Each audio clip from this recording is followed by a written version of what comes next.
realize it. Yeah. So unfortunately, we're running out of time. We're going to move on to our last subject, which is the overseeing the REU projects. And so we're not going to go point by point, but I guess to highlight a couple very important things would be to have weekly meetings, since there's only 10 weeks, to try to have weekly meetings to touch base with your interns, because you don't want it to be getting to week 5 and you find out that they hate their project, they haven't made any progress, and now what do we do in 5 weeks? So I really encourage having weekly discussions. We have a brown bag lunch every Monday where everyone kind of just goes around the table and says a little bit about what they've been working on in the prior week and kind of some of the goals that they may have for this next week. So just so that we're all in open communication, and it also gives the opportunity for the interns themselves to hear what others are doing and even provide advice as to how they may approach a particular topic. What you want to highlight. And yeah, and the other thing that I think has been really useful for us is a mid-program survey, and that goes, there's a separate survey for mentors and for students, and then you can sort of identify whether there are any projects, and maybe for that one student who didn't really feel like coming forward to you personally, if they write it down, it's actually on a written form that they hand out, that we hand out to them, and then you can see, maybe identify if there's a problem that you need to address, and also see if the mentor's vision matches with the student's writing. If the student's writing, I'm not meeting enough, and the mentor's saying, we're meeting too often, then maybe you need to step in and get them both in the room and say, hey, what are your expectations? So. Do you have an example of that survey? Is that something else? Do you have I do. I can share that on the Google Drive, I guess. I mean, and sometimes I even just send a quick email and I just say to each faculty member, hey, we're 2 weeks in. Are there any challenges or anything that you've been experiencing over the last few weeks, or maybe your student's not coming to you to talk to you, or this is when you find out if the student and the mentor are definitely not on the same page, and so that's your opportunity only, a week or two in to kind of see that there's a problem, figure out how we can work on it and how we can move forward for the future weeks. I think we talked a lot about of graduate those things. student liaison, office hours. This is something that has worked for us, maybe not necessarily has to be the PI, it could be the TA, but just to have a set time to allow students to access someone if they do have an issue that comes up. The other thing I think is really important, before we have an oral presentation at the end, and before the oral presentation, we actually have 2 full days of practice presentations. I mean, everyone gives a presentation on the 2 days prior. The first one's just to their lab group. The second one is with their faculty mentor, as well as the other students, and we call that the dress rehearsal. And then by the time they give their final presentation, they are really ready for it. And you'd be amazed how much improvement there is over that time frame. And also that it makes them prepare their talk really 2 days in advance, and then they can polish it up. Because the final presentation is for the whole institute. We invite everyone, and you want them to be pretty well polished by the end. So. I guess the one other thing, we say weekly meetings to touch base, but I also have meetings with the students where they can just come and just talk about anything.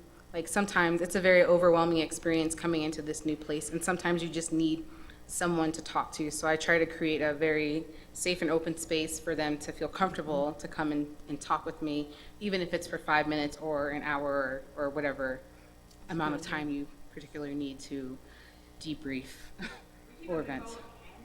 Yeah. Oh. Sorry, Val.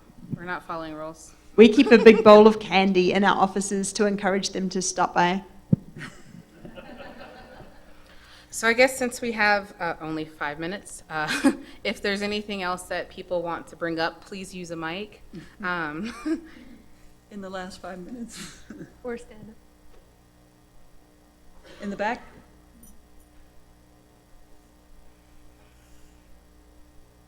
So, instruction for presentations, I thought there were some pretty nice posters around that talked about that, so I thought I'd give a shout out to that. I saw.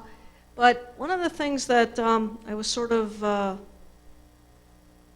surprised at when I started working with the students on presentations, and we had exercises where they would just do 1 or 2 slides. Their concept of feedback and ours was really wanted to hear, oh, okay, that was great, next. Yeah.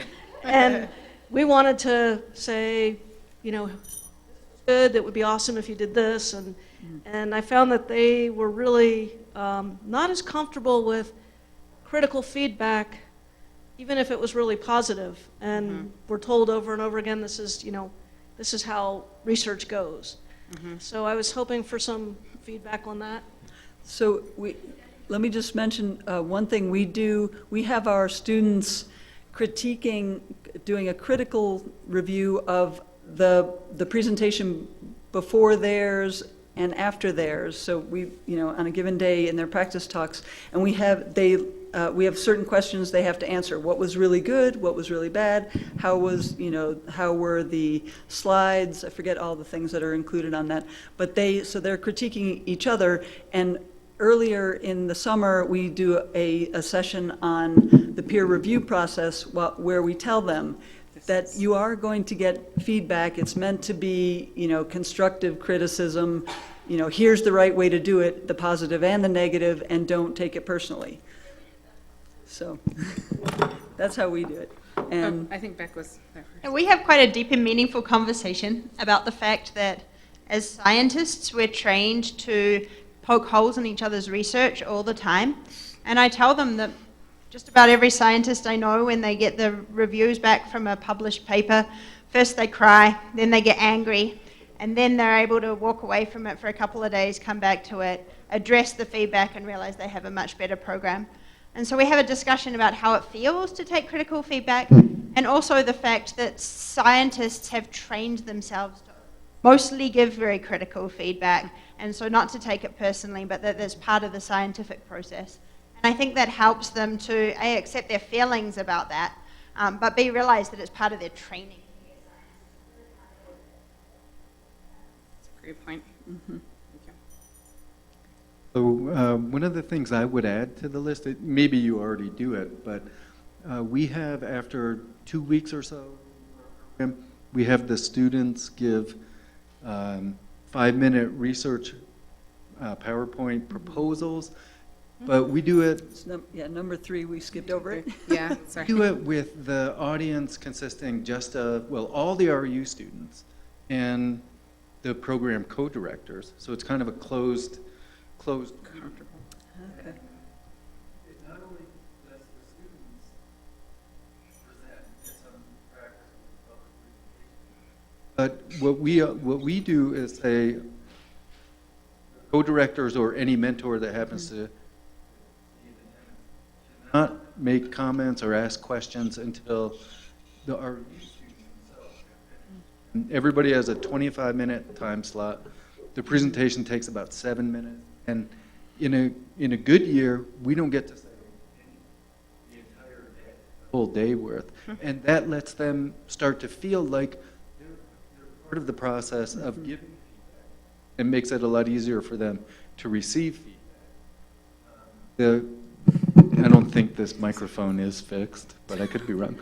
Okay, so the other thing it does is it gives me material that I can use during an oral communication workshop later on in the summer, where I take one slide from each student's proposal presentation and use it to illustrate better and not so great practices for oral presentations.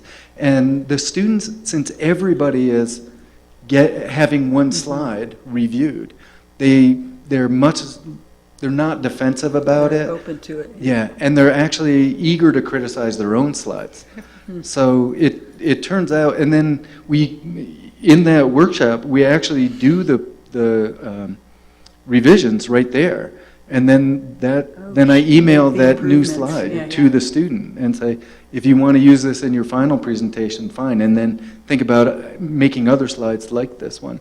But having everybody involved in the same level of revision, I think helps. Yeah, it's a great idea. We do a similar thing with the 5-minute research prospectus presentations, but we have the interns and all the mentors and co-mentors, grad students in the room.